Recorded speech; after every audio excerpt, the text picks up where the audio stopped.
Hello and welcome to the Fed by Farmers podcast with me, Cammy Wilson. I am by myself again this week. Iona Murray, my co-host, is still not back from her holiday. She's been in Thailand now for what feels like months. I think it is just a single month, but it's far too long. This is like her gap year between leaving her old job and coming to work here full time, and it's the last time she'll ever be allowed to go abroad for that length of time. You heard it here first. I've not discussed that with her yet, and nor will I, because I have no right to say such a thing.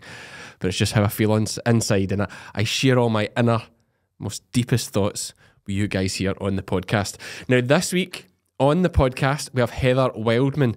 For anyone who doesn't know, Heather, well, she won Scottish Farm Advisor of the Year at the recent awards hosted by myself. Oh, it went down quite well. And she won the first award of the night, and she was just straight up, what a laugh. Got the crowd going. She has a real...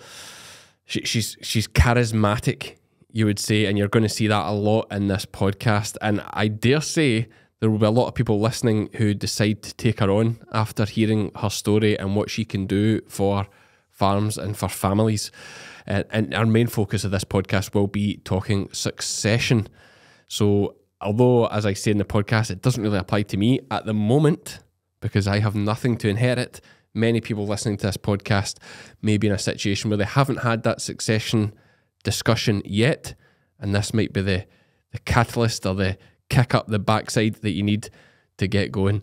So there's no point in hanging around any longer. Let's just get on with the podcast. As always, if you want to support the podcast, please do check out our clothing at fedbyfarmers.co.uk. All custom made things. If you're watching the podcast, the garment I'm wearing just now, I'm teasing it. It's our shearing hoodie coming very, very soon.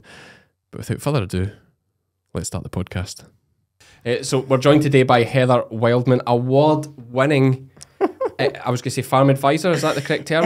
Yes. Yeah, award-winning farm advisor. Of course, you won the award at the Scottish Farming Awards.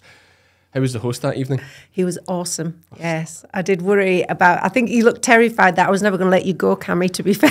That lifted, because you were the first award of the night, and it was like, to be fair, the mood was quite good, and the music was going, and first award night, and I'm quite, tense about the whole thing, thinking, how's this going to go? And then Heather won the first award, and she's just up, and she's animated and excited. And I was skipping along. Woo! There was no doubting. I was a little bit chuffed. I've had to do that. Oh, well done. Disappointed. Clapping. Did you practice? Didn't lose. Just runner up, Cammy. Never lose. Yeah. First loser. But you won it this time. I did. I was absolutely chuffed to bits. Thank you. So tell us a bit about yourself. Who is Heather? Who is Heather? I am born and bred in Cumbria. Farmer's daughter on a beef and sheep hill farm between Cockermouth and Keswick, a beautiful little valley called Lawton, which is still home. Definitely, Cumbria's always home. And been in Scotland now since 1999. Succession brought us up to there and farming, and lived at Edinburgh, Balerno. But surely Succession wasn't even out then? No. That's quite a new thing, isn't it? Have you watched any of it? No. Oh, it's brilliant. Is it? I've only watched the first full episode and a bit of the second. Oh, but no, yeah, I absolutely binged watched it. It was for anyone fabulous. wondering, and I'm hoping, are we talking about the thing with Brian Cox? Yes. Yes, right, okay. Because that was my joke. Yeah, I'm glad it landed, and I just killed the mood totally. Yeah. No, everybody raves about it. Oh, it's fabulous. Yeah. It's so debauched and rich and excessive and terrible behaviour. Is it based on Rupert Murdoch? Yes. Right, okay. Yeah. Have you, I've not even got to find out who Heather is, and I'm away on a tangent here. Have you listened to, you don't listen to any podcasts really? Not too many, no. No, there's one. Only Fed by Farmers. Only Fed by Farmers, which is the number one podcast. Love it. I'll cut that into a short. Thanks for that. Thanks, Sponsored today by Heather Wildman. Thank you. There's a podcast I really like called The Rest is Politics. Oh, no. Now, weirdly, I don't mind admitting it, I've never voted.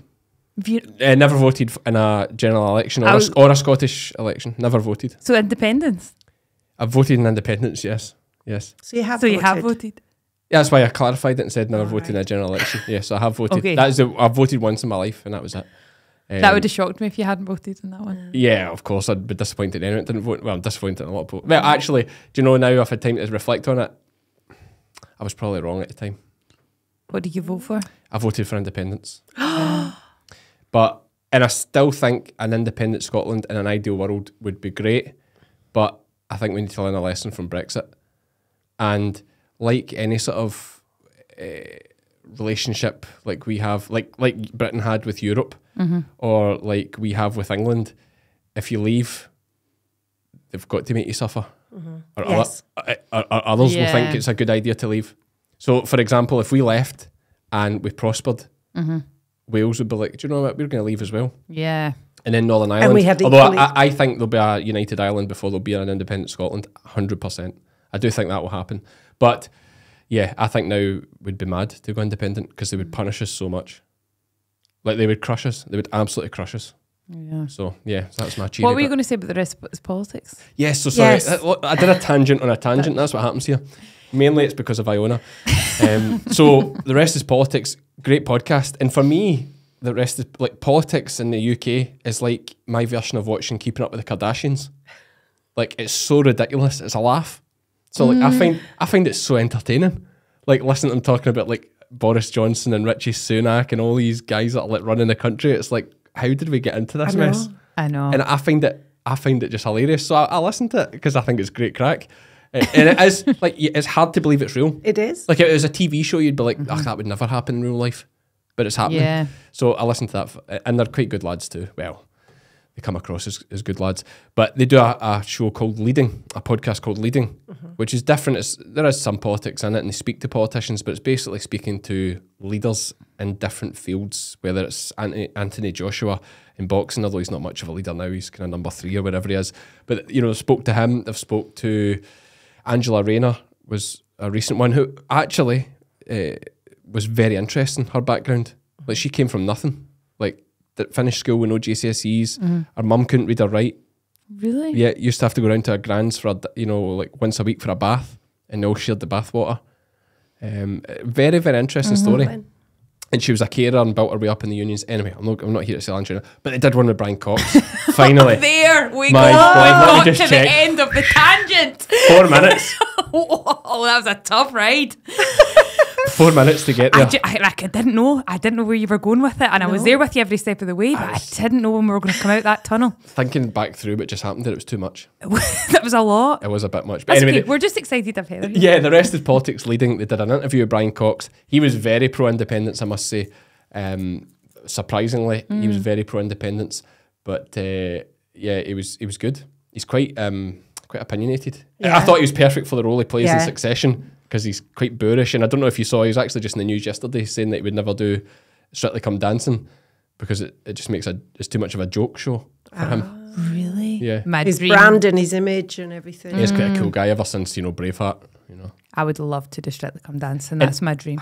It would be awesome. Would you? Yeah, I would genuinely. I would love to. I'm Why? just terrible. No, it would be mortifying. But I also wonder This if I would. podcast could be your route in, Iona. Could be. Think of all Iona was I'm not saying she was a nobody, but she was unknown in the world of social media, fair to say. Yeah, fair play. Big in the Blackies, but Well, not me, my dad. but everybody knows you as well in the Blackies. So now all of a sudden she's getting all these friend requests on Facebook, aren't you? Yeah, so maybe more of those and I could be on Strictly. Yeah, that's how it works. Well, 1,000 exactly, friends. because it's all about the influencers and the social media and everything now. People say, I knew that Iona. Yeah. Look at her go. I did a podcast with her once. I did. And she's right, she is a terrible dancer. Who would be your dad? Who were your pro dancer? Johannes. Oh, he's pretty awesome, isn't he? Yeah. Oh, jeez, I don't know any of them. I know Brandon.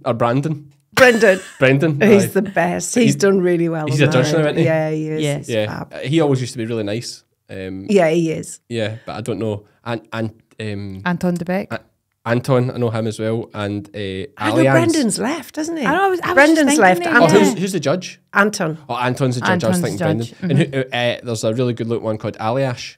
Yes. Yeah. Yeah, yeah. So you're up there. To be fair, it's been going for 20 years, so you do dip Yeah. in. You, Pick a bit of it up. yeah, Yeah. you see something now and again.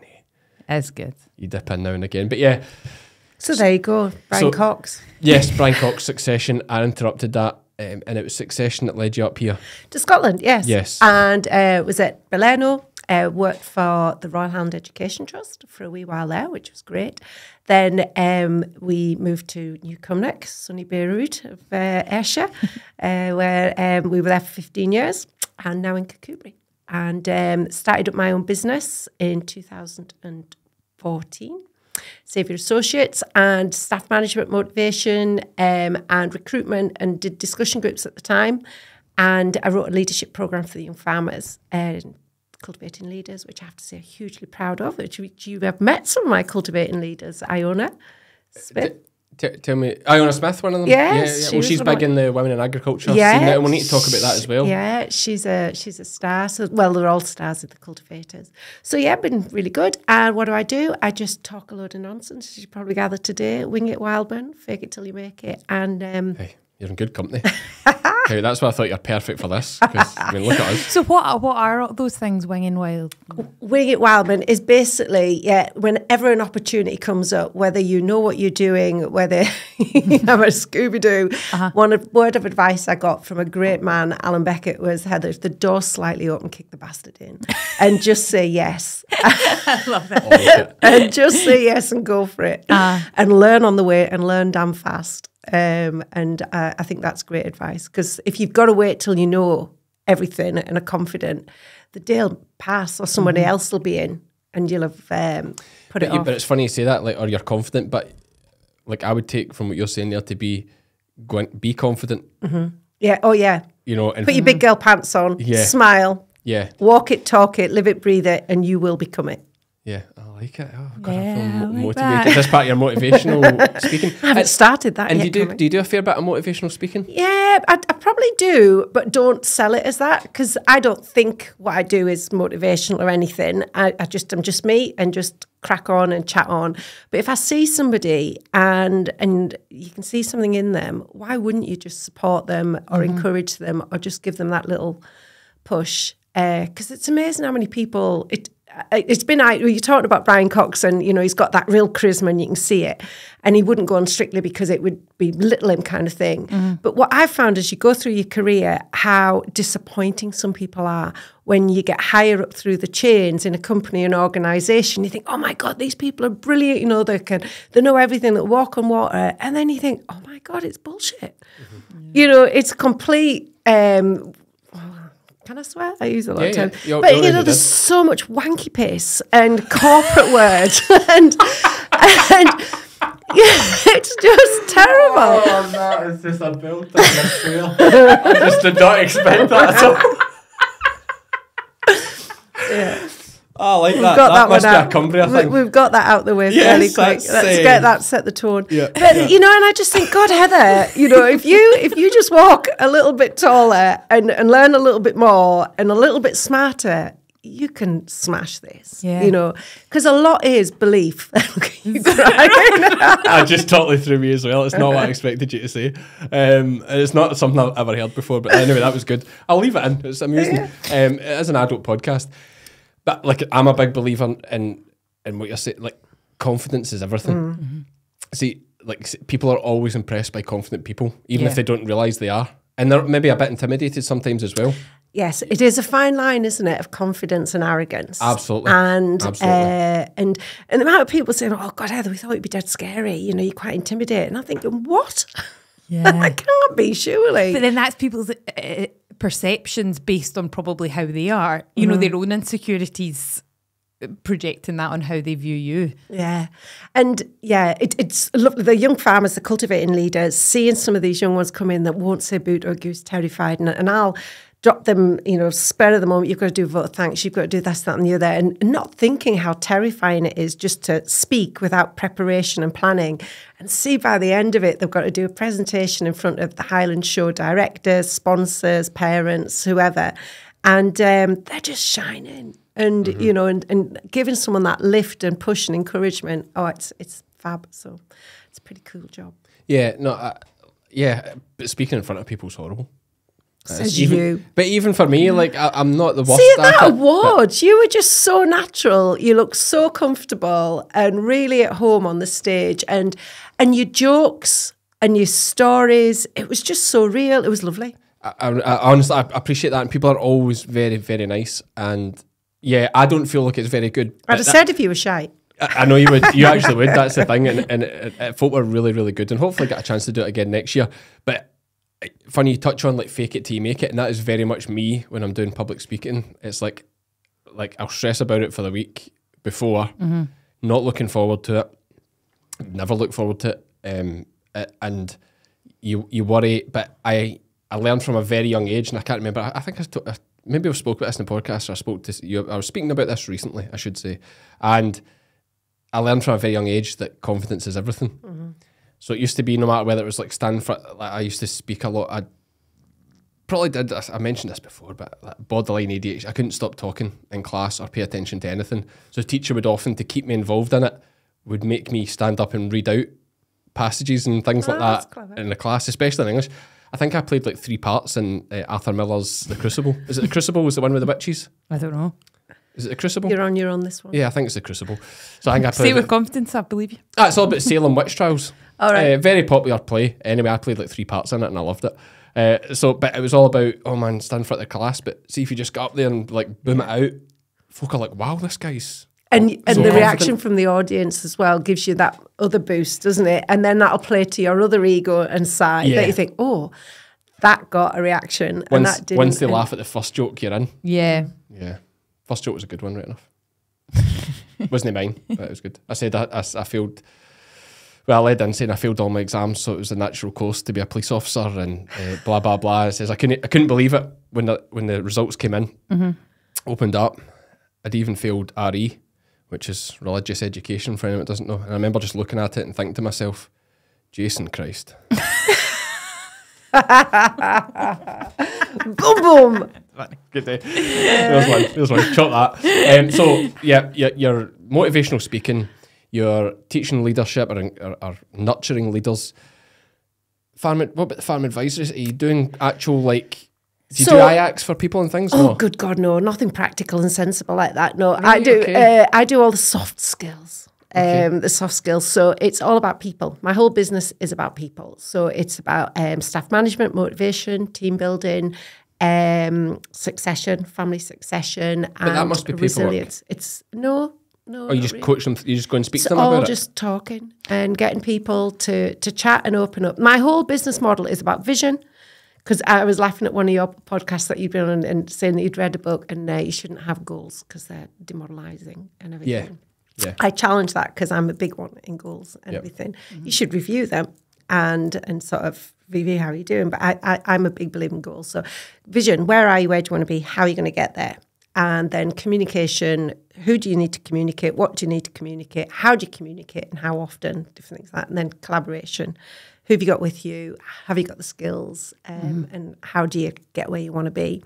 And yeah, that's what I do all of my work on, whether it's been a large accountancy firm, NHS, young farmers, anyone really. It's the simple model I work with. And it's got me so far all right. Oh, definitely. Now, I should say, I know, I can't remember if that was Andy Fraser or who was speaking about the goals. I suppose I kind of do have one goal, and I keep referring back to it. Like, I do have this kind of dream in my head to own a farm someday. Partly because I like the idea of, and it is very, very rare these days, that, and this sounds like, oh God, but like for somebody to start from nothing and buy a farm, it's like, I don't know anyone that's done it. So like, I'd love to just be the one that could do it. So I keep driving towards that, and we will do it. I'm fairly sure we will do it someday. I think you will.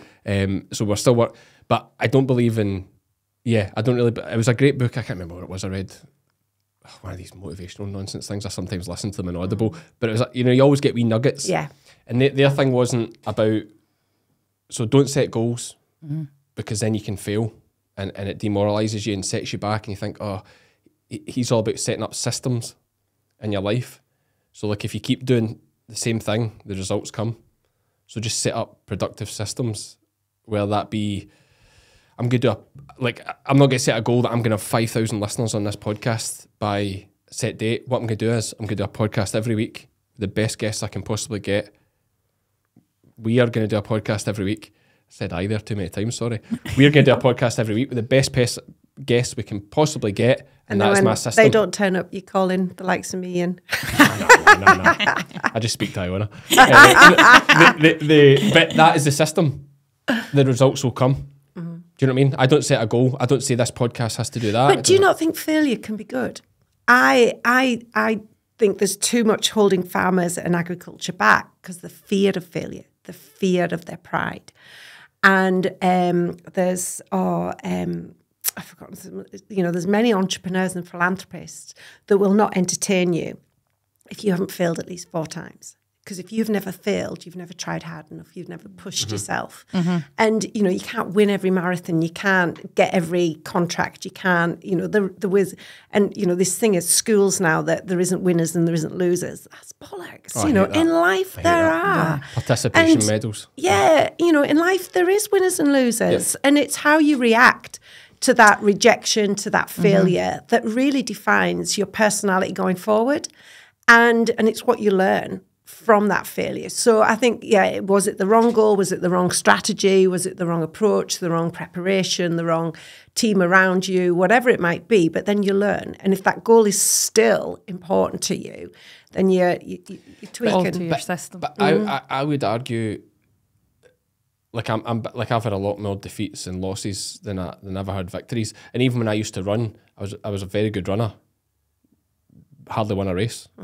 Do you know what I mean? Because I was good, but I wasn't that good. Yeah. So what you're saying about failures and failing goals, in most cases, I would guess they're not actually failing the goal. They're failing on a step on the route to the goal. So it's not really a failure. It's just a wee setback. Do you know what I mean? There's a failure such a final can be such, well, I just think it's not a failure. That's not the way I would look at that. I would look, that's not the way to reach the goal. Let's do something else. And I think that's the whole. It's been afraid to try, not afraid to fail. And it's that. Are you an optimist or a pessimist? I'm definitely an optimist. And I am as well. So I would say, right, well, no, that wasn't a failure. Just I didn't do it right. So if someone says no to me, I'm not asking the right questions or I'm asking the wrong person. It's kind of my view. If I really am determined to do something, but it's not working, I'm thinking, right, so I need to review myself, thinking, where am I going wrong with this? Why am I not getting people on board? Why am I not getting the back in? And then you sort of think, right, okay, I'm going down the wrong audience, wrong route, whatever, and then you learn, and then you move it forward, and then you find you've got the right people, the right message, the right timing, and suddenly things start becoming easier.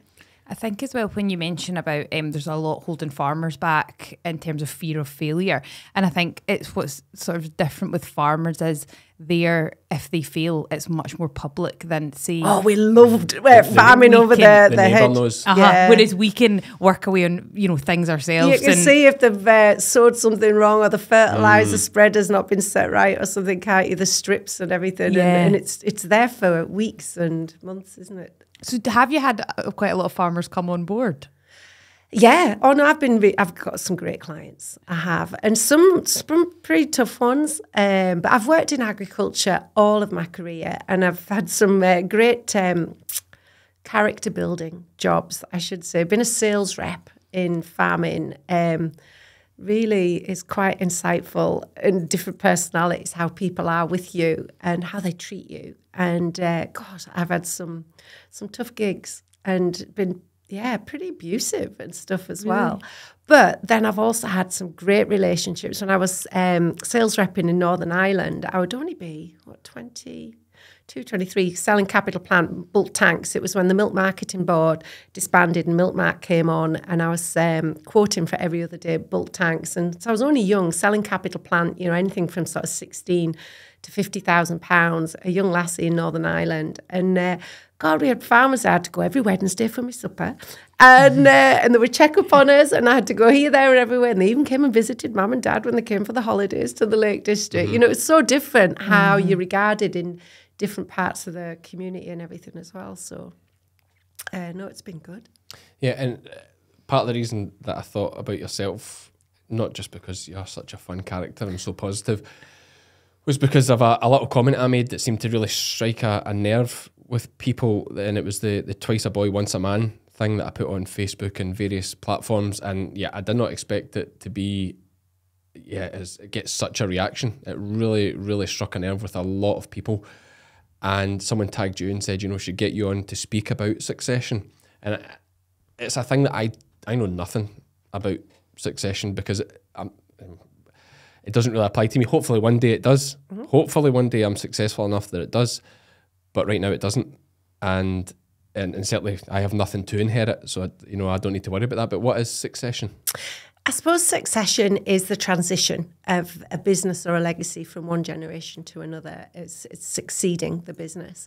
And it can be done fantastically well without any conscious, all we hear about is the horror stories and the people that have been, devastated by either been misled or mistreated and different things like that. But many, many families, it just naturally happens and it's done very, very well, very privately, very sort of compassionately as well. And then other families, it can be quite insightful of control and lying and just not overstepping the mark in case then we'll just change the will. And it's like blackmail. And what are the biggest hurdles? I imagine the biggest issue with succession is too many kids want a slice of the pie. I don't know. There isn't, one thing when I did my research in 2016, I went to Australia to research it because there's loads of accountants, lawyers, solicitors doing tax, because for most farmers, their ambition is to have on their headstone carved in big words is I farmed and paid no tax. Yeah. Never made a profit. Yay. That's, well done. But, what's right for the tax person isn't always what's right for the family. So I always think leave enough money for therapy and counselling. And I was really keen to know about the people side because, like I say, I left school at 15, very few qualifications, and I've always just sort of talked. I've been very, very lucky, had some great jobs. So in Australia, there was a lot of work and investment been put on succession because of the boom and bust with the droughts and everything, the isolation, and there was a lot of male suicides. So Rabobank was a big company that was doing a lot of investment, and there was some really highly regarded succession coaches and facilitators out there. So that's kind of when I went out, did a lot of research, came back and made my own little way of doing it, which is different to other people's, but it seems to work for me.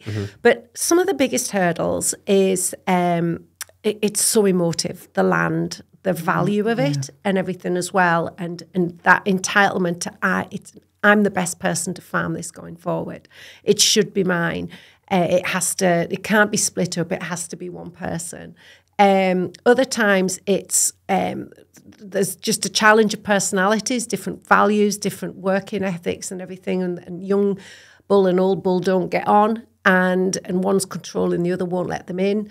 And that's the sad thing I think I see is when the senior farmers maybe hold on too long. And that crushes the opportunity for the next generation coming in. Because, we all know when you're in your 20s and 30s, you're pretty resilient, aren't you? You've got a lot more energy, you can bounce back more, you can do the hours and everything. But then once you get into the 40s, 50s, you become a little bit more conservative maybe, a little bit less risk averse and worried about what if it goes wrong. And funny, sorry to interrupt you because I said to you before this, I'm terrible for it. I watch these back and I'm sitting on my hands because I'm like, I want to say things all the time. But another kind of, I listen to these quotes sometimes on different things and they stick in my head. And there was a great one the other day I heard that, and someone attributed it to J.K. Rowling. And I thought it would be good for this podcast. And you've kind of given me an opportunity here just speaking about the ages as you grow. And there's I tell you who it was Jimmy Carr actually. Was on Diary of a CEO. It's all coming back to me now. And he was talking about it. And he said that there's a huge difference between a 16-year-old saying, oh, my dad won't let me do that, and a 40-year-old saying, oh, my dad won't let me do that. And at what point do you have to...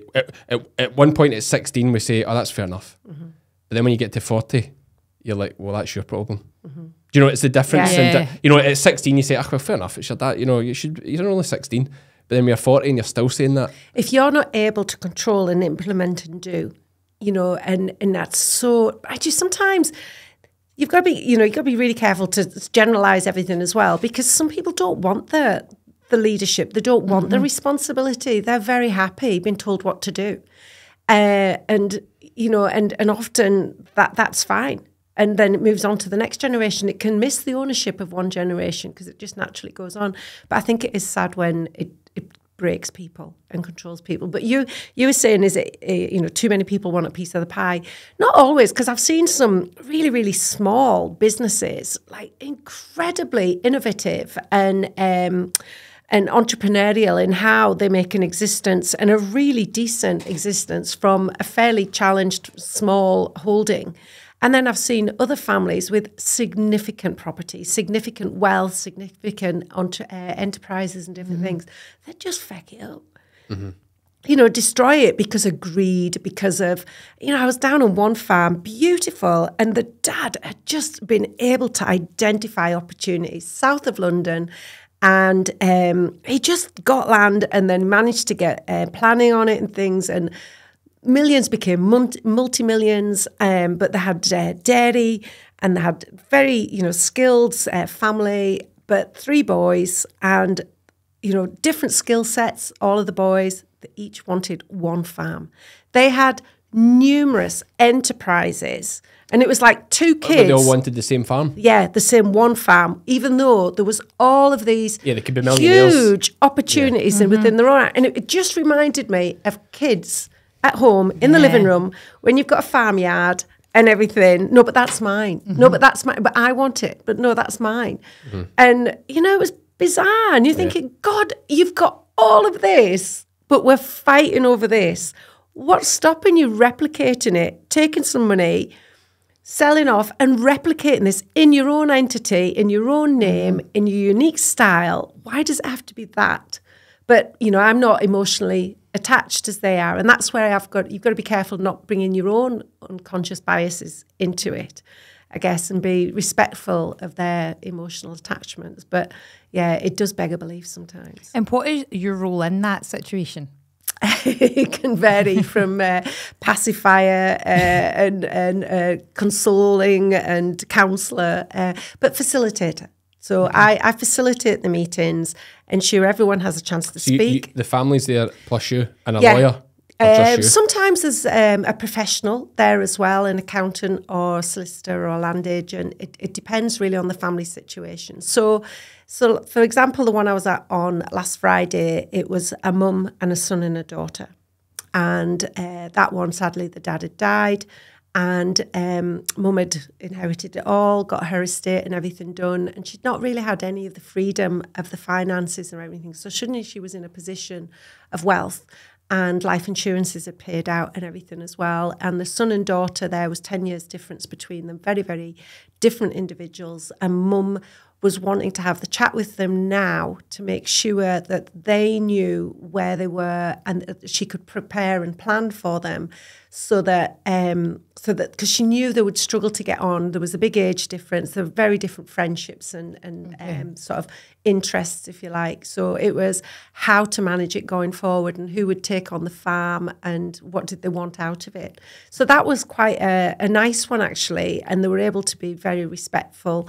I've had other ones where I was brought in because, this was a good one. This was a dairy farming, and it was the accountant that brought me in on this one because the farming client of the accountant, the dad had come in with his 2 sons that are in partnership, and he'd instructed the accountant to give one of the sons notice that he was being put out of the partnership. The son knew nothing about this prior to the meeting, prior to just going in what he thought was a year-end review with the accountant. Oh, jeez. And the son, 50 and 40. I wasn't at that particular meeting. Right, okay. He's brought in after that. I was brought in afterwards. So the son, quite rightly, was shocked and saying, but why? What have I done? Why me? And why not him? What have I done? And dad just sat silent, wouldn't answer. So the accountant was in a terrible position. And then that son blames the accountant. So I was brought in to try and mediate and take them to these 2 boys. And it was unbelievable. So the way I start is I have to speak to everyone, see if they agree that they want to work with me, because it's no good if there isn't respect. And so I had a one-to-one with If they say no, you just kick the door open anyway. Yeah. Do you know what you're walking with?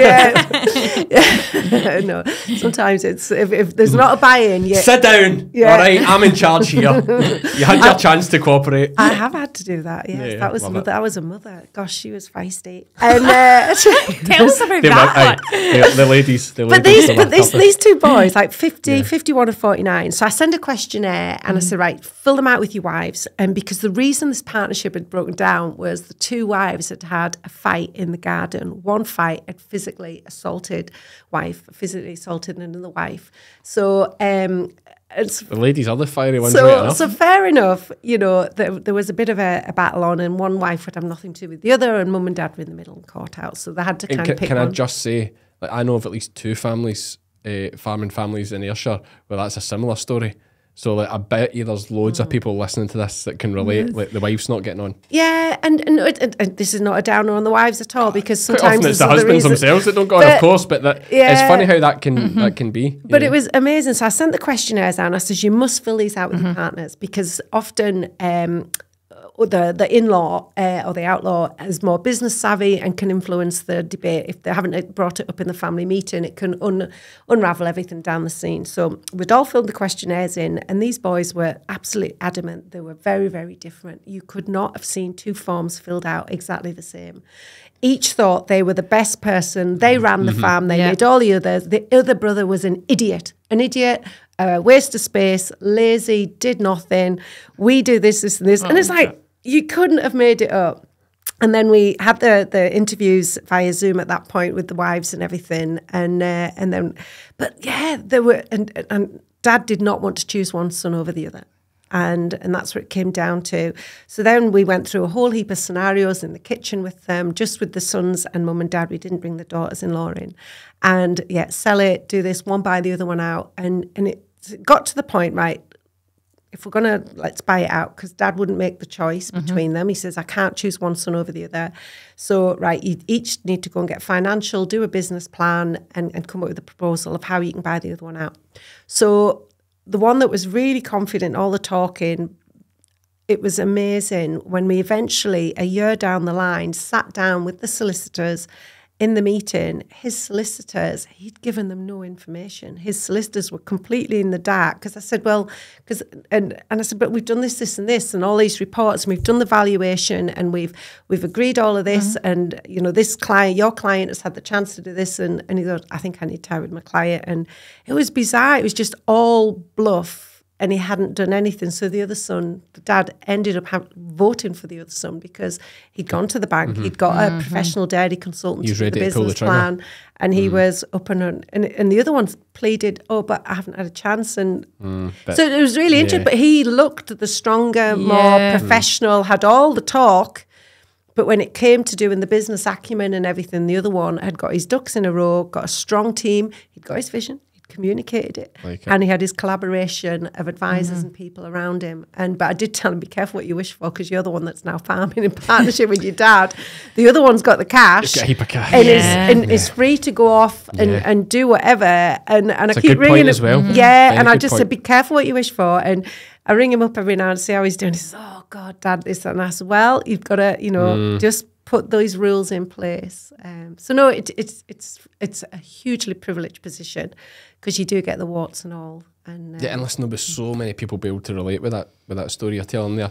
And I'm just wondering, as you're speaking there and you're saying you're back and forth a few times, how do you charge these people? Just an hourly rate? How does your services work? I tend to do a day rate, but that particular client, we did a bit of a gauge about how long it was going to be, and because some clients, all they need is a one-off meeting. Just come in, set the scene, give them some structure, just give them some guidelines, and then away they go, because they generally then have to go to the accountant, the solicitor and things, and that's my role done. For other families, they'll say, do you know what, Heather, we're gonna put you on a retainer, and we're going to keep you till this process is done, because we have the meetings, I minute everything and record it, and the meetings happen because they're booked in. Whereas often, if it's just left down to families, we're a bit rushed, or oh God, there's a cow calving, Heather's coming today, you have to be here. Yeah. And most people are also deadline orientated. It doesn't happen till there's a deadline. God, we were meant to chase this. We said we'd do this. I've got 1,200 words to write for Scottish Farmer by tomorrow morning. So We could do that for you this afternoon. Then we'll just. Would you rattle that out? Positive. No, I'll manage it. I'll wing it. I'll copy and paste something from the Farmers Weekly. It'll be fine. That's nice. Yeah, nice. But no, so the dairy, and I think a lot of people listening might be thinking, Heather could be the one. How would they get in touch with you? What's your email? Or info@saviourassociates.co.uk. So say that's a bit slow. Are you saying Serial Associates? Saviour. Sorry. Saving asses and kicking asses. Love it. Need to get that a t-shirt. So info at Saviour, SAVIOUR. Associates. OC. Okay. There we go. So anyone wants to get in touch with you, Yeah. I think there's a lot of people listening. I think actually that Heather's just what you need just to sort this family I feel out. like I want you in my life. Oh, I want you in my life. This is lovely.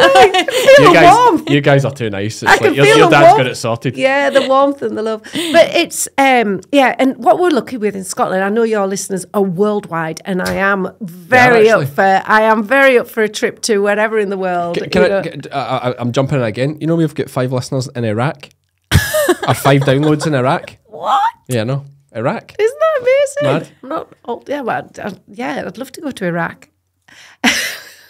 Sure, it's lovely this time of year here. Yes. Tropical. Yeah, so, brilliant. In Scotland, though, we've got this great FAS, Farm Advisory Services, part of your land management option. You get it all paid, so you get £1,000 put towards your succession. Oh, so your fee could be covered? Absolutely. So there is, because a lot of the thing is the cost. Get ready for the emails. I know. Yeah, that's interesting. And succession to me, part of it's mediating in large families. Yeah, it's a nightmare, or it can be a nightmare, of course. But as a big part of succession as well, the dangers. How does inheritance tax work with farms? Like, I know nothing about inheritance tax. No, and to be fair, it can be one of the biggest hinders of transitioning businesses over, because your accountant would tell you, the most tax efficient way to die is to die an active farmer, never be a retired farmer. Because then, and this is where, I am not, legally trained. So I always... I bet you can say anything on here as long as you say it with confidence. Say it with confidence. But I also do make sure you get proper legal and professional advice before you make any changes. Yeah. But if you die an active farmer, if it's all in your name and you're in my will to get it, you would get it at today's value. Okay. So rather than at the price that I bought it 70 years ago. Whereas if I can gift it over and live 7 years. I thought it was a 7-year thing, because I thought that's what most farmers did, was gift it over as they get nearer the end and try and get, last another 7 years. And there's a big influence now because of care home costs as well, because you don't want to have too much assets and wealth in your own name if potentially one of the partners in the business is going to need care home facilities. But we're talking succession. Many times the farming child gets the farm and the non-farming kids will get maybe mum and dad's bungalow or the house or any shares or pensions and anything that's left. But what we aren't aware of is what would be left if those said parents then have care. That would be the resources that would get drawn on first from the care home facilities. So potentially the off-farm kids could end up with very, very little, because that is the easier route to go down for the councils than the farm. And of course farms never make money never make money. Yeah, that's another great thing about farming. And inhabitants living in there as well. Okay. So sorry, we went down a bit of a... No, but it's good to talk about these things because it'll apply to so many people. We have a laugh here, but it's also good to talk serious sometimes. And the thing you're referring to there is something that we kind of refer to as like their payout. Like generally speaking, the ones that don't want to be farmers, let's say the son or daughter that's going to farm gets the farm, and then they'll usually get a house, like you say, or there's, depending how big the farm is, depends how big the house they get. As part of it is very, very common. But I always thought, and this is me because I'd love to have a farm, I always think they're so shortchanged. Like I always think, like they're getting like a £1.5 million farm, and you get a £300,000 house. So where's the balance? Yeah. Do you know what I mean? I always think, but then it sometimes it's only for these farms to survive, because these farms you couldn't pay out half the value of the farm. It would crush the farm. Yeah, exactly. So you need that wee bit of understanding that this has been in our family for generations. Like, I could crush my brother and sister here and say I want half of this, even though I've no interest in farming. I want half the value of this farm, and you crush them, but you've got £750,000, or you think how lucky you are that you're getting a house that many could only dream of for nothing. You know, where's this entitlement as well? This is what I get so frustrated and thinking, why should you get anything? You know, anything you want, get off your backside and go and blooming earn it and do it yourself. So you know, you're not entitled to get anything. And mum and dad, you know, so many times I've seen mum and dad knackered and broken, have done everything to hand over the kids, and then they don't appreciate it, they don't value it, or they sell it, or, you know, it goes downhill. Yeah. And I'm thinking, whoa, this is a crazy system. You're spot on. And, you're so spot on. But what is nice now, I'm seeing some people say you get nothing. You've got to go off, work 10, 20 years, come back, and if you want to be a part of this business, do a business plan and buy into it and buy us out. So therefore you've got ownership, you've got skin in the game, and you've got a real direction and a goal. And or I've seen others say, I've got 4 kids, love them all equally, which you know that instantly they're lying. Absolute lie. Absolute lie. Do you not? I bring this up regular, but Iona was actually an accident. I wasn't an accident. Okay. I've got her convinced, but it's weird though. Like sometimes like a wee thing like that, like you're probably the favourite. That's the thing. You just don't know. You'll never know. But you know, just we all think we're either the favourite or the black sheep, and I know I'm neither. Well, my family don't even know they've got a daughter. Do you know what it's like? You know you've got a daughter. I was going to say, you know what it's like when you're going round the house, like you might see this odd wee, like funny wee lamb that's never going to make you £1. And they're all called Iona. But you get, you know, you like it. It becomes like your wee favourite, even though it's never going to do you a turn. And that's like you, Iona. Oh.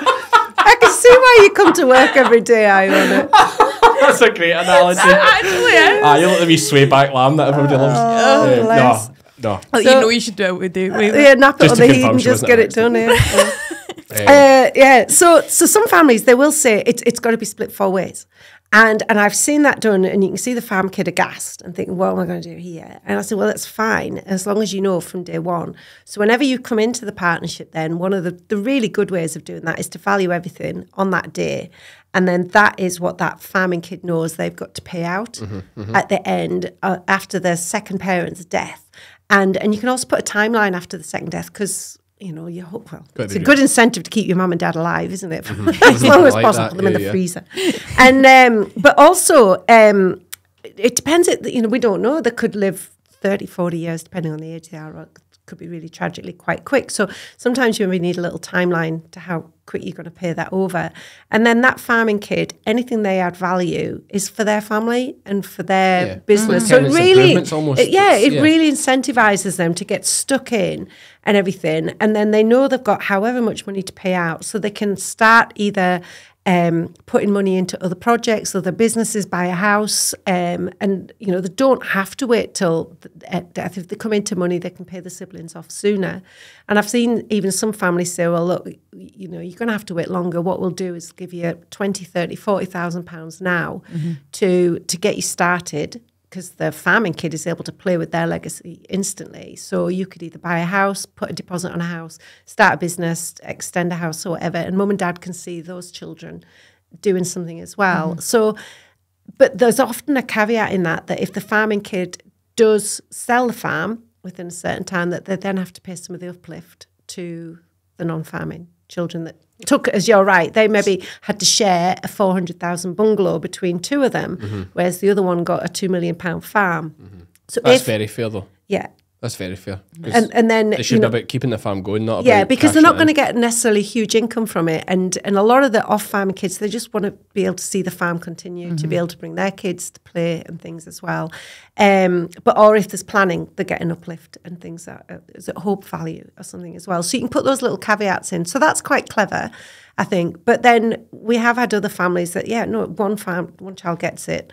the others, you know, you've gone to college, you bought a flat or whatever, and that's just the way it is. But as long as people know, and it's managing that expectation, because there's some farming families out there that are in for a shock, because I know myself, you cannot judge a book by its cover. You see some businesses and you think, wow, this is amazing. And then you look at it, you know, it's possibly only a 10th is owned by the farmers. You know, the rest is Aunt Mabel in Australia, the bank, and cousins and things. Yeah, and it's a thing we talk about a lot on this podcast for as short a time as we have been running. But like, and what a lot of the public need to realise, I think, is well, we all know this as farming, but loads of farms are asset rich and cash poor. Like that is basically farming. Yeah. Not in all instances, of course. You've got Iona there, that's the exception, but Chris Flatt's great. But you have a lot though that are like asset, you know. And I'm hard on boys. You know, they'll come on pleading poverty to me, but I'll call them a millionaire because a lot of them are millionaires, and albeit it's on paper, but quite nice to be a millionaire on paper. You know what I would really love families to do when they do a will power of attorney. I should be on commission for these. Have you two got your wills and power of attorneys in place? I don't have a You will. should. You've got children. Yeah, but surely it just all goes to them. No, not if you two are killed. Who's the guardian? Who looks after them? That'd be my mum, so that's all right too. But would you want her? And Yeah. nobody else would be jumping into. No. Yeah, but you wouldn't know. Somebody else might Because jump in. they become a Somebody else ward of the court. No, Cammy told Yeah. me. I know, I actually Yeah. was, it'd be like the old Catholic Church thing. There's an old thing, and I believe it. It's like the priest would come to the deathbed and be like, "Yeah, okay, okay." He told me before he died that the church has to get the farm. And I tell you what, like, say what you want to me. I'm not. No offense to our friends in the Catholic Church, but in all religions, there's a bit of that happening. I believe that is. It makes too much sense to me. There's still a lot of farms owned by the church. Are there? Oh, the Catholic Church is the largest landowner. I in the world. actually also am not ashamed if anyone's wanting to leave legacies to the Saviour Associates. You know, we've got a great disposition and service as well. Heather coming out from the deathbed like that. He whispered to me before he died, "We're going to leave it to Heather." She's transformed this business. She's kept the family together. We wouldn't be here without her. He said to me, "See that young lad on the sheep game? Give him this bloody farm to stop him going on about it." Someone give him a farm. But yeah, no, that's our sponsorship deals out the window now that I know. I've mentioned a religion like that. But no, I But think it not is. nowadays they don't do that. But Can no, I just say that doesn't work nowadays? This was before. This was before. Yeah. Before Cammy or after Cammy? This was BC. BC. This was BC. This was about 100 years BC. Yeah, BC, not AC. We'll just keep digging. Folk will be aghast that we've referenced BC as before Cammy. That is going to cause some. Oh my god! I'll cut all this. Oh my god! Yeah. So I think it is important though, before we finish, all that stuff's been really good. We've got to touch on a bit about the women in agriculture that you're involved with. What is your actual role? So now I've retired from the committee. You get your 3-year term. Okay. So I love being a part of it. Some great women and we did some great initiatives and met a lot of fantastic businesses and people along the way. But no, I stood down in November. What was your role? I was chair lady of the Women in Ag Scotland. And who is chair lady now? We've got the wonderful Carol Brunton, and she's great. She works for the Royal Hound Education Trust. I've been delighted to facilitate 2 of her children through the Cultivating Leaders, and I can say Carol's been a great role model and a big supporter, and she's going to do great. And then we've got a wonderful vice chairman, the great Iona Smith from Ayrshire. Yes. And a lovely committee. And it's nice. There's new people come on every year and you meet the skills and passions. And no, it's been a really lovely thing to be involved in. And does Women in Agriculture have goals? Does it have like Yeah, we've got our mission and mission statement that we want to do, and because there's a number of sort of women in ag, different events and things, so we want to make sure we're not replicating, duplicating different things. So ours is more about the inspiring, the networking, and opening doors. and is a bit more social, which folk won't really be surprised when they know me. Yeah, no. And do you feel there has been a shift in more women getting into agriculture? Oh, definitely. I see that, I suppose, through a director of the Highland Show. There is definitely more women coming on board, standing forward for directorships and things as well. Looking at the Cultivating Leaders this year, we just about have a majority of women coming in. And, you know, I'm blown away how many women want to be a hill shepherdess. You know, like, why? I could think of nothing worse for myself. Does Yorkshire Shepherdess Amanda Owen get some credit for that? Amanda, now, I was speaking to a friend last night, and Clive and Amanda are back together, apparently. Okay. We had a Exclusive. story. Yeah, we heard a story the other day that was quite exciting. So, yeah, no, that's good for them. Yeah, they're doing a lot of projects and different things. And my good pal Philby is a joiner and helping them build a project that they're doing. So there we go. Oh, no, good on them. So yeah, it certainly made them. The show's absolutely, you know. And Hannah, of course, the Red Shepherdess. Hannah Jackson as well. Yeah. Hannah's- There's lots of female. I was thinking more the hill farming thing, obviously, but yeah, Hannah's great. It's so nice. But it so is nice. Yeah, and you know, we will get her on. I've already spoke to her and Danny are going to come up and come on the podcast. Oh, great. They're class. They're just great Yeah. folk. I think, you know, I saw her. She was posting about getting folk are giving her a hard time because she's not posting so much. I mean, she's just had a child and she's gone through losing one and everything. And you know, your journey in your world changes. And you know, I can't imagine the fan base you've got. You know, they've got a vision and an expectation, and it is amazing, isn't it? How, and this is the farming community, that the side I don't like is that tall poppy syndrome. We love it when someone gets going and, oh, we're voting for the wee man, the wee lassie and everything. And right behind them, oh, isn't this great? You know, they're promoting this and they're speaking and funny. And then they start making commercial side of it and changing things and getting a bit bigger and bigger. And then, oh my God, how the community can get against them then. Funny, I always say with the sheep, you know, I'm always very conscious of the sheep game thing. And, you know, don't get me wrong, if we get to the point where we get the farm, then maybe we'll say, okay, you've done well out it. But I think MD who looks at my pickup and the equipment that I use and the setup we have knows we're doing well, but we're not like minted. But folk will always back you when you're doing. They won't back you when you're up. I know, and it's sad. It flips. Isn't it terrible? It's sad. We want to see failure, and I don't know why. And rather than celebrating the success, and that's something I think with women in ag we are very good at, is trying to bring out the success and get behind, opening doors, encourage more women. And I am seeing more family farms. It's the daughter that's coming in, but there was a month when I was doing family meetings, and it was horrifying. These grown women literally, you know, working on the farm. One was actively working on a beef and sheep farm, highly regarded, but because she wasn't married, because she hadn't got a child, and because the brother was married and had 2 daughters, but then their son, there was a real nervousness to bring her into the partnership. But she was the one that was farming with the cattle, had the skill set, was the real workability, the work ethic and everything. But because, well, you haven't got, and then there was not that far from that lady, there was another one. She was a professional in her own right, separate career, family farm again, dad. The son had some learning. Physically looked absolutely great, but would never be able to really run and manage the business solely. Physically, you know, with guidance and support, great.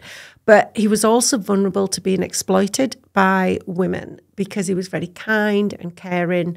So dad was thinking the only option was to sell. And the daughter is hugely successful in her own right, has a real vision for the farm, has a great ideas and concept and everything, and dad's just going no, and That's shocking. and she's going, but dad, you know, you were giving it, what have you done, you know? And dad would rather be contract and didn't really enjoy the farming side of things. And she's got, you know, she was going to let some of the farm out, let some of this out, you know, get that guaranteed income, and then develop buildings and do lots of different things.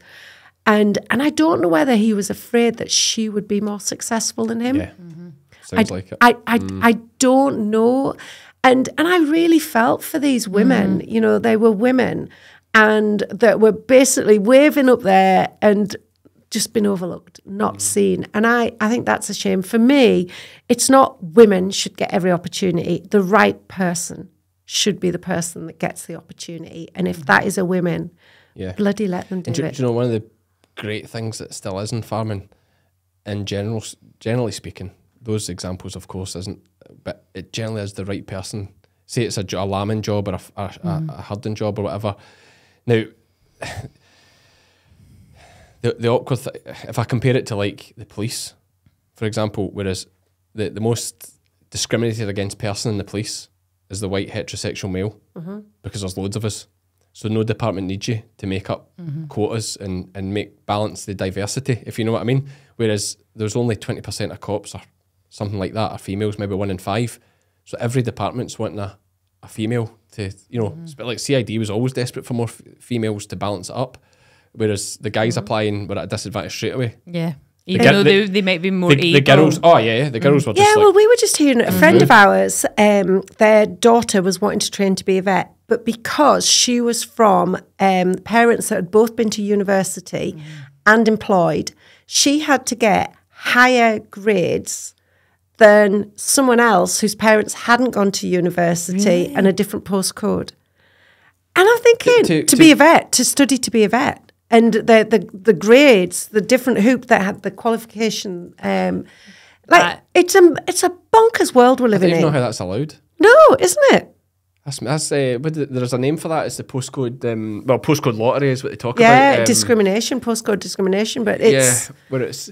But it does beg my belief of why the world is where we are with all of this. Do you ever? There's a Facebook page called Ladies Who Lamb. Are you on that? I do like that one. Yeah, Lizzie shows me some things on it, and I tell you what, like there's some very funny ones, but there is it's actually a great forum for women to speak their mind without the fear of ignorant men commenting, being know-alls. Like it's a really really good thing. Any ladies in farming, you don't even need to be into sheep, to be honest with you. No. They speak about all sorts. It's a good place to be. And don't get me wrong, some of the ladies are as bad as ignorant men. Some of them are needing kicked off the page, if I'm honest. Brutal. Yeah, because they just talk down to people as if they're idiots, which is not nice, because it then closes. Those people won't engage and won't put their thoughts forward. But you know, it's amazing how many ladies come on there and will talk about how they're treated by their husbands, and it's quite shocking. It is, and the farmers' wives, pillow talk, and then you go on your phone, you have a little like, oh my God, listen to this. Oh, is this a different page? That's a different one. It's very similar. Farmers' Wives. Farmers' Wives, okay. Farmers' Wives UK or something. Is Lizzie on it? You should see what she posts about you, Cammy. It's all wonderful. Don't believe what you see on that YouTube, I tell you. It's all wonderful. Praise him. See, I've got the kids to bath and everything. That's true. This shite. That's true. But I'll literally look at it aghast and think, is this real? Are people behaving like that? And you were talking about your YouTube that got a load of comments about the twice a boy, once a man. Yeah. And I did a YouTube once, just a video on Twitter, and about the farm. The farm, it's like a being. It's got its own identity. It's a need. It's greedy. It's jealous. It's demanding, and it's taking people away from their loved ones, their families, and it changes behaviour and everything. I'm thinking it's just a fucking farm. Your loved ones won't wait forever, and the way people treat because of this addiction that is the farm is sometimes really alarming. And I think we need to get that balance back in about what is life about. And farming can be good. And I think we've got to change the work ethic, the focus, be smarter, be more efficient, be organised and get the jobs done and get home at a decent time and be present with your family and your loved ones. Take your holidays. Oh, but Heather, how am I going to take my holidays? Where it's sole traders, who's going to look after them? There's dog sitters, there's house sitters, farm sitting. What a great job. A busman's holiday. My Uncle Thomas used to come and look after our farm while we went away, and he loved drinking my dad's brandy and seeing, robbing us dead sheep as well, and he thought it was great. And well, we're very fortunate actually to bring religion into it again. Whenever Lizzie and I go away, the Lord is thy shepherd, and I shall not stray. Oh, fabulous. Whenever anyone asks who's watching things, that's my answer. Yeah. The Lord is thy shepherd, and I shall not stray. And it's, I just think we need to have that time And, you know, not everybody's motivated by the money. They just want to live in a really nice place.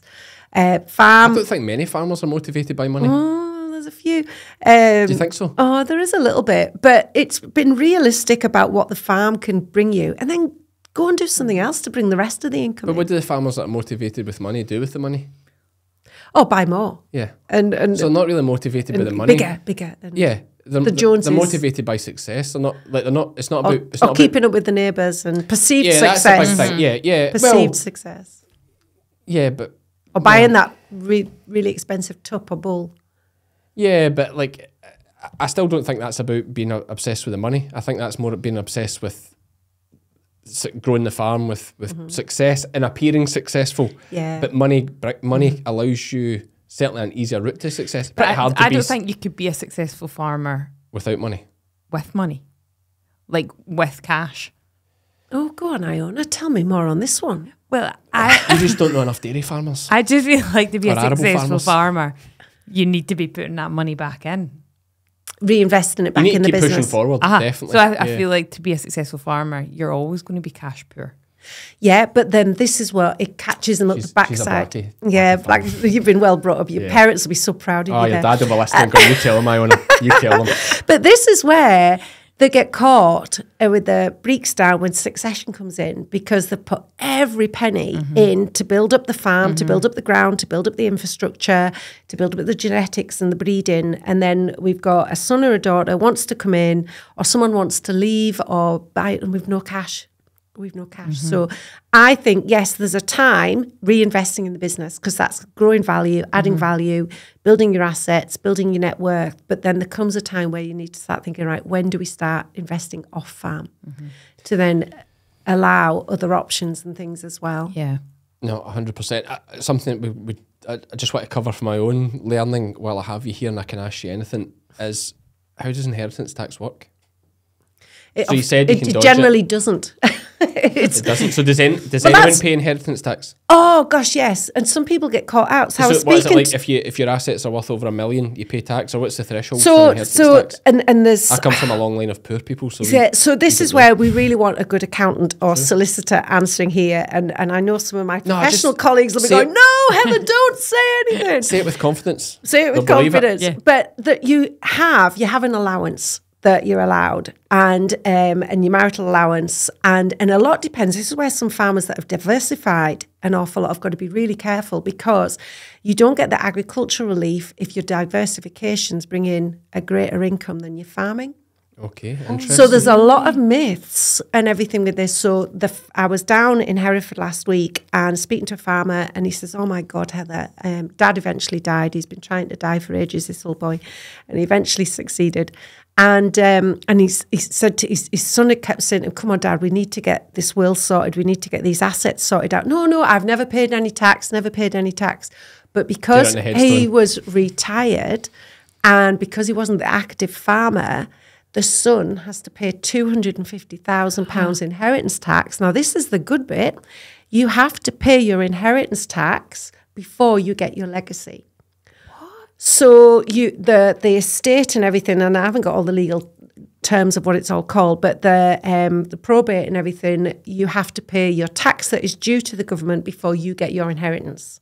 So he's got to find $250,000. And can you finance against the fact that here's a written thing, I am getting I guess this? a lot depends on your financial situation. You might be able to get a bridging loan, you might be able to get something else temporary, or you might have to sell something to get, this is where it becomes really, really complicated. And inheritance tax as well, partnership agreements, is the land in the partnership, is the land out of the partnership, really makes a difference if there's a sudden death, a divorce, of what the legal rights, what you can get we should do a double interview on time with an accountant solicitor talking about it, because it is a minefield. And that's why some people put it off, because there's a plus and a minus with every decision you make, and it should be reviewed. And I would love that everybody has their succession plan in place, shared and in progress by the age of 50, so that then people have time to transition the wealth or to build up the skills to take over. and they know what's coming. But also to review your will and your power of attorney at every year end in case circumstances have changed as well, and your executors and trustees, because you need to have the right people. Absolutely. And like final, I'm just, because it really interests me, the inheritance tax thing.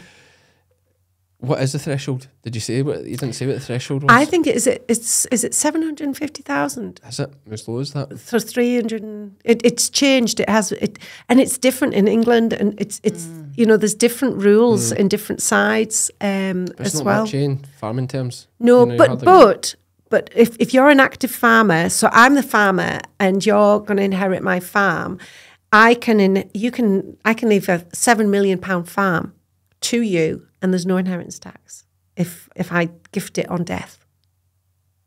So this is where it's so complicated. Right, okay. But if they retired, okay, where did the inheritance tax come? The 250,000, though, because they'd transferred it over and died within 7 years. So that's separate. And this is where it's better an accountant to explain it, because I could just dig myself a big hole.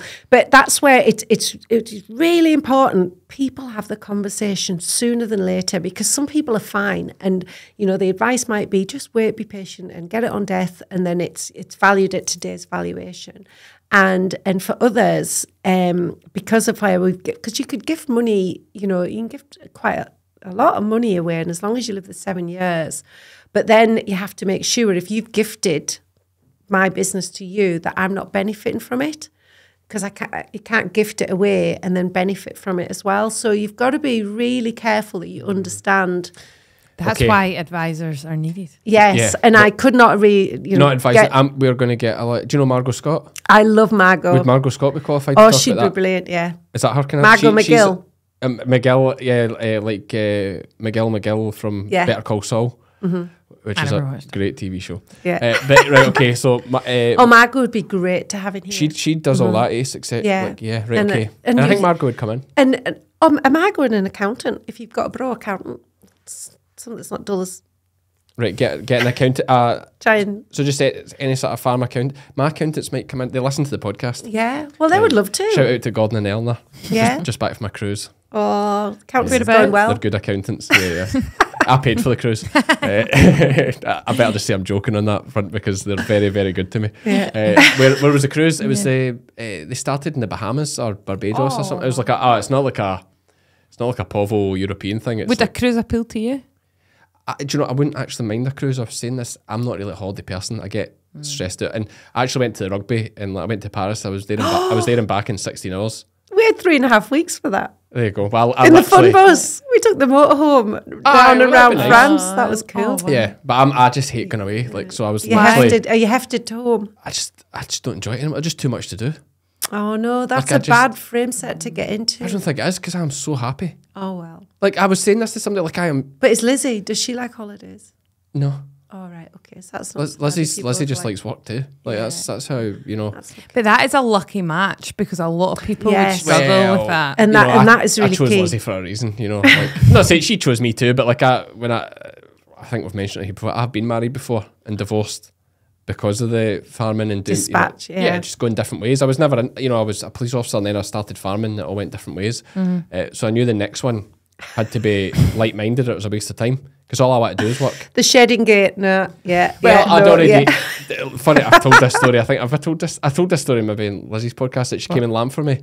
Yeah. Yeah, and I watched her. She chased. You watched her, and she chased a blackie owl through like 2 fields with holes in the fence and caught it. Eventually, just and you kept thought, going. she's my bird. Well, I just thought if the day ever comes, I'm phoning her, and that's what I did. So there's the story again. So yeah, I just thought she's the one, and it's worked out good for me, because and she's just into working as well. Which is good. And I think second time round, you have got your eyes opened a bit more, aren't you? The romance and the fairy tale, you realise what's important, what isn't, and the honesty.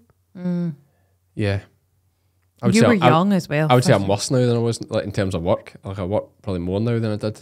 Maybe not, because I used to do night shifts and then work all day. So actually, that's a lie. I work hardly anything now compared to what I used to do. But still quite a lot. But when we do things, it's always together. Yeah. Oh, that's nice. And the kids, the kids are involved in that as well. So it's like You don't need to And go and spend there's time that together. great saying, the 'cause family you're that arguing work with each other all together. day. Yeah, the family that work together stay together. Oh, the hate is a beautiful thing. Like, you know that fire when you're working with sheep and it's just like, how did I end up with you? You know, and we're both feeling that way. Yeah. We always say this, a great. The girlfriend of passion. mine, I think if anybody, you know, a walker was going past, would think you absolutely hated your job. The language, the tone, the aggression, the hate and everything as well. And you think, oh my God, what are you doing this for? Oh, it's great. Yeah. Oh, yeah, all that. You what? You know, like the fallout, the stress, the hit, you know, the... You wear one of those Fitbits, and if you look at The blood pressure. yeah, around about 1-2 o'clock when you're doing that job with sheep, and your heart rate's at 180 because you're shouting and bawling and going mental at each the other. sheep flying over the fence, the dogs flying over the wall that way. The Waynes are going to get run over. It's like, why is Jock drinking at the footbath? Like, no, again. We did get a fright the other day, actually. Fell face first into the footbath, but it was just full of rainwater. Oh But it's my like, God. that could so easy Yeah. have happened because he was just throwing stones in it. And it was like, oh, he's just playing. And then he just went to throw a stone, they tripped and just face plant. Our in the daughter went in it's the like- midden, and yeah, it just- was on Dad's watch, thank God. There you go. But it was an eye opener to us because Yeah. if that had been full of formalin, Yeah, you could have been blinded. horrendous, Yeah. Like, and that was all like, don't get me wrong, I dare say, I know If there had been formalin in, you would he's have never been anywhere letting near him. it. Yeah. Exactly. I know. But it was still like how easy that happened. It could have been bad. It was just rainwater, thankfully. And it was Yeah, like, I go with grace. But yeah. And it is, there's so many, you know, we're blessed working and living on the farm and having the kids on there. But my dad ran me over when I was 3 with a Land Rover and trailer. So that's, at least I've got was an that an excuse. inheritance thing or was that? My brother. Yeah, apparently my brother remembers pushing us. Get out of the way and Yeah, down. just step over there a wee bit. Oh, farm's mine. Covered the in farm's pig mine. milk, waiting at the hospital when I was still unconscious. Is that right? Aye. Jeez. No bad injuries were all right? Or? No, I've got the twitch in there. That's I see that. That explains a lot. It does. I have heard folks say at a least bit I've touched got a in the head. reason. Yeah. Yeah, exactly. I could- Exactly. I was just born this way. Yeah. But no, listen, Heather, it's been amazing. Like, we could sit here all day and talk about various things. I bet you could tell us a heap more great Succession stories. because God, yeah. yeah, the ones you have I've told been us. told I have to write a book, and I keep thinking Absolutely. Yeah. Absolutely. I should, but I was like, oh God, Just call it Succession. Succession. The What would you call it? Do you have it? Succession, the Saviour's Way. I don't know.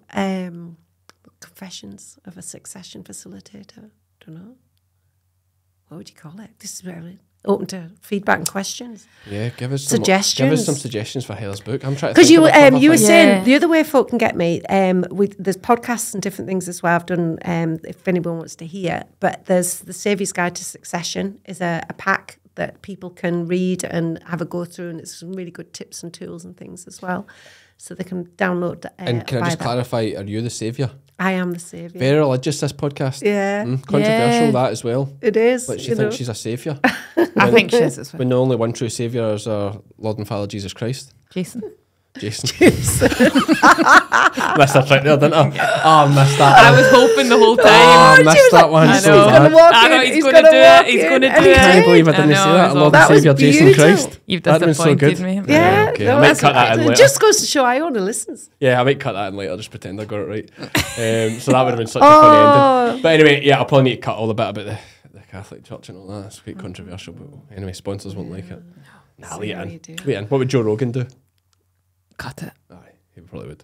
Anyway, Heather, it's been fantastic having you in. Thanks very much. Thank you both. It's been an absolute delight. Thank you. Thank you. Well, I hope you enjoyed that chat. There's a lot of laughs in there, but a lot of good stuff too.